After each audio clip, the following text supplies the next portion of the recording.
अस्सलामुअलैकुम। आप सब लोग कैसे हैं? उम्मीद है सब अच्छे होंगे। इस तरह के सेंटेंसेस हम डेली यूज़ में अक्सर बोलते हैं ना।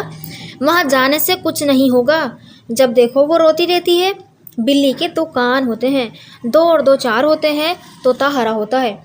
तो इस तरह के सेंटेंसेस को बनाने के लिए क्या सेंटेंस स्ट्रक्चर यूज़ होंगे, तो इस वीडियो में हम यही देखने वाले हैं।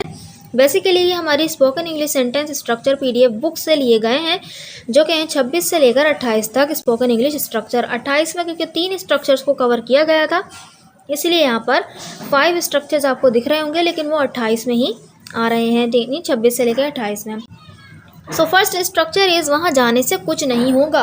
वहाँ जाने से कुछ नहीं होगा, ये खाने से कुछ नहीं होगा, ये बोलने से कुछ नहीं होगा, कुछ भी करने से कुछ नहीं होगा का सेंस आएगा। तो उसके लिए हम क्या सेंटेंस स्ट्रक्चर यूज़ करेंगे? Nothing will happen. Nothing will happen, फिर उसके बाद आएगा इफ़ के बाद जो हमारा सेंटेंस आएगा वो आएगा प्रेजेंट इंडेफिनिट में। ठीक है, प्रेजेंट इंडेफिनिट में आएगा क्योंकि ये है हमारा एक conditional sentence. So sentence is वहाँ जाने से कुछ नहीं होगा। सेंटेंस बनेगा nothing will happen if you go there. Nothing will happen if you go there, अगर तुम वहाँ जाओगे भी तो भी कुछ नहीं होगा, इसका सेंस ये निकल रहा है। नेक्स्ट सेंटेंस इज उससे बात करने से कुछ नहीं होगा। सेंटेंस बनेगा nothing will happen if you talk to her, यानी कुछ नहीं होगा अगर तुम उससे बात भी करोगे तो। If you talk to her nothing will happen, आगे पीछे आप कर सकते हैं। नेक्स्ट सेंटेंस इज इतने सारे पैसे खर्च करने से भी कुछ नहीं होगा। इतने सारे पैसे खर्च करने से भी कुछ नहीं होगा, वो मुतासिर नहीं होगी। तो सेंटेंस बनेगा nothing will happen if you spend even too much money.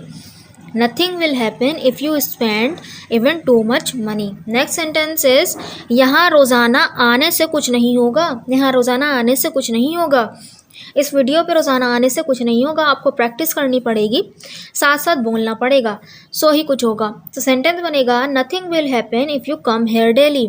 Nothing will happen if you come here daily. So I hope आपको ये स्ट्रक्चर समझ में आया होगा। So this sentence is for you. ये ख़त लिखने से कुछ नहीं होगा, ये ख़त लिखने से कुछ नहीं होगा। इस सेंटेंस को बनाकर ज़रूर कमेंट बॉक्स में लिखिए। हम नेक्स्ट स्ट्रक्चर की तरफ बढ़ते हैं। जो हमारा नेक्स्ट स्ट्रक्चर है वो है जब देखो वो रोती रहती है, यानी जब भी देखो वो कोई काम करती रहती है या कोई भी कोई काम करता रहता है, जब भी देखो उसे, इस तरह का सेंस है। तो सेंटेंस स्ट्रक्चर होगा whenever I see. Whenever का मतलब होता है जब भी, ठीक है, जब भी आई सी देखती हूँ मैं, जब भी, वेन एवर आई सी यानी जब भी मैं देखूँ या जब भी देखो। सब्जेक्ट आएगा उसके बाद, यानी जिसको भी वो करते हुए देख रहे हैं वो सब्जेक्ट यहाँ पर आएगा। जैसे यहाँ पर है वो, तो वो यानी शी आएगा। फिर कीप ऑन। कीप ऑन देखें हम यहाँ पे, सब्जेक्ट के बाद जब भी वर्ब की फर्स्ट फॉर्म आए तो वहाँ पर आप समझ जाएं कि वो एक प्रेजेंट इंडेफिनिट का सेंटेंस है और वो प्रेजेंट इंडेफिनिट वाले रूल्स लेगा। तो कीप है वर्ब की फर्स्ट फॉर्म, अगर यहाँ पर थर्ड पर्सन सिंगुलर अगर सब्जेक्ट में आ जाता है तो कीप में एस लग जाएगा, ठीक है। और फिर ऑन, उसके बाद वर्ब की आईएनजी फॉर्म प्लस ऑब्जेक्ट। तो so let's see with the help of sentences. First sentence है जब देखो वो रोती रहती है। जब देखो वो रोती रहती है, ठीक है, इस तरह का सेंस है, लेकिन हम रवानी में उर्दू में इस तरह बोलते हैं जब देखो वो रोती रहती है। Whenever I see she keeps on crying. Whenever I see she keeps on crying. Next sentence जब देखो तुम बहाने बनाते रहते हो। जब देखो तुम बहाने बनाते रहते हो। सेंटेंस बनेगा whenever I see you keep on making excuses. Whenever I see you keep on making excuses. Next sentence is जब देखो खाता रहता है। जब देखो खाता रहता है, तब मोटा हो गया, जब देखो खाता रहता है। सो सेंटेंस बनेगा whenever I see he keeps on eating.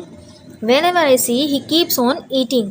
Next sentence is जब देखो वो नानी के घर जाता रहता है। जब देखो वो नानी के घर जाता रहता है। सो सेंटेंस बनेगा वेन एवर आई सी जब भी देखो या जब भी मैं देखती हूँ, he keeps on going to his granny's home. वो अपनी नानी के घर जाता रहता है। सो आई होप आपको ये स्ट्रक्चर भी समझ में आया होगा। So this sentence is for you. जब देखो अम्मी कपड़े सीती रहती हैं। जब देखो अम्मी कपड़े सीती रहती हैं। सेंटेंस को बनाकर ज़रूर कमेंट बॉक्स में लिखिएगा। नेक्स्ट स्ट्रक्चर की तरफ बढ़ते हैं, जो कि है जैसे कि बिल्ली के दो कान होते हैं, यानी किसी भी बॉडी पार्ट को हम बोलने के लिए किस तरह का स्ट्रक्चर यूज़ करेंगे, उसको हम हैव और हैज़ से जाहिर करेंगे। सब्जेक्ट आएगा, यानी जिसको भी हम बता रहे हैं कि बिल्ली के दो कान होते हैं, ये हमारे दो हाथ हैं, दो आँखें हैं, दो पाँव हैं, इस तरह से जो है हम इसको जाहिर कर सकते हैं। सब्जेक्ट उसको बताएगा हैव हैज़, और फिर उसको बताएगा ऑब्जेक्ट। हैव आएगा सब्जेक्ट जब प्लूरल होगा, और सब्जेक्ट जब सिंगुलर यानी थर्ड पर्सन सिंगुलर होगा तो वहाँ पे हैज़ आएगा, ठीक है। फिर उसके बाद आ जाएगा हमारा object. So let's see with the help of sentences. बिल्ली के दो कान होते हैं। सेंटेंस बनेगा cat has 2 ears, cat has 2 ears, cat क्योंकि थर्ड पर्सन है वो भी सिंगुलर, उसके साथ हैज़ आ गया। Cat has 2 ears. Next sentence, उसकी 6 उंगलियां हैं, उसकी 6 उंगलियां हैं, उसकी यानी एक लड़का है वो, he has 6 fingers, he has 6 fingers. Next sentence, गधों के सींग नहीं होते, गधों के सींग नहीं होते। अब और नेगेटिव बना रहे हैं तो देखिए सब्जेक्ट के बाद जब वर्ब की फर्स्ट फॉर्म यहाँ पे हैव जो है वर्ब मेन वर्ब यूज़ हो रहा है, होना, कोई चीज़ पास होने के सेंस में। यहाँ पे हम डू नॉट और डज नॉट का यूज़ करेंगे जब नेगेटिव का यूज़ होगा या इंटेरोगेटिव का भी। सेंटेंस बनेगा donkeys don't have horns, donkeys don't have horns. ठीक है, सो आई होप आपको ये स्ट्रक्चर भी समझ में आया होगा। अब नेक्स्ट स्ट्रक्चर की तरफ बढ़ते हैं, जैसे कि 2 और 2 4 होते हैं, यानी कैलकुलेशन के लिए हम क्या यूज़ करेंगे, उसके लिए हम यूज़ करेंगे मेक का। ठीक है, सब्जेक्ट में जो है जैसे कि 2 और 2 है ना, तो हम बोलेंगे 2 + 2, उसके साथ हम सिंगुलर वाला वर्ब भी लगाएंगे। ठीक है, फिर उसके बाद आएगा object. So let's see with the help of sentences. 2 और 2 4 होते हैं, सेंटेंस बनेगा 2 + 2 makes 4, 2 + 2 makes 4, यहाँ पे 2 and 2 makes 4 भी बोल सकते हैं। नेक्स्ट सेंटेंस इज 2 × 3 6 होते हैं, 2 × 3 6 होते हैं। सेंटेंस बनेगा 2 × 3 makes 6, 2 × 3 makes 6, या इज इक्वल टू का भी यूज़ कर सकते हैं। नेक्स्ट सेंटेंस इज 2 × 2 4 नहीं होते। देखें यहाँ पे नहीं का सेंस आ रहा है, देखें यहाँ पर मेक वर्ब की फर्स्ट फॉर्म यूज़ हुई है, इसलिए यहाँ पर भी वही प्रेजेंट इंडेफिनिट वाले रूल लगेंगे, यानी डू नॉट डज नॉट। और 2 और 2 देखें यहाँ पे हमने सिंगुलर को कंसीडर कर रहे थे, इसको हम यहाँ पर डज नॉट लगाएंगे, बोलेंगे 2 - 2 doesn't make 4, 2 - 2 doesn't make 4, 2 × 2 4 नहीं होते। सो आई होप आपको ये स्ट्रक्चर भी समझ में आया होगा। नेक्स्ट जो हमारा स्ट्रक्चर है, यानी तोता हरा होता है किसी भी चीज़ को, तो कलर जाहिर करने के लिए जैसे तोता हरा होता है तो ता है ती है, तो हम बोलते हैं ना प्रेजेंट इंडेफिनिट का वो होता है ता ही है ती है उर्दू में। लेकिन जो है फॉर कलर, यानी किसी भी चीज़ के कलर को हम जाहिर करने के लिए उसके लिए हम स्ट्रक्चर यूज़ करते हैं।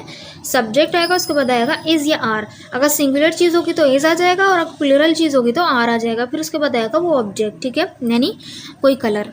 सो सेंटेंसेस देखें, तोते हरे होते हैं, सेंटेंस बनेगा parrots are green, parrots are green, तोते हरे होते हैं, parrots are green. Next sentence, आसमान नीला होता है, आसमान नीला होता है, तो बोलेंगे sky is blue, sky is blue. ठीक है, तो आई होप आपको ये स्ट्रक्चर समझ में आए होंगे, आपकी कुछ नॉलेज में इजाफा हुआ होगा। Thank you so much.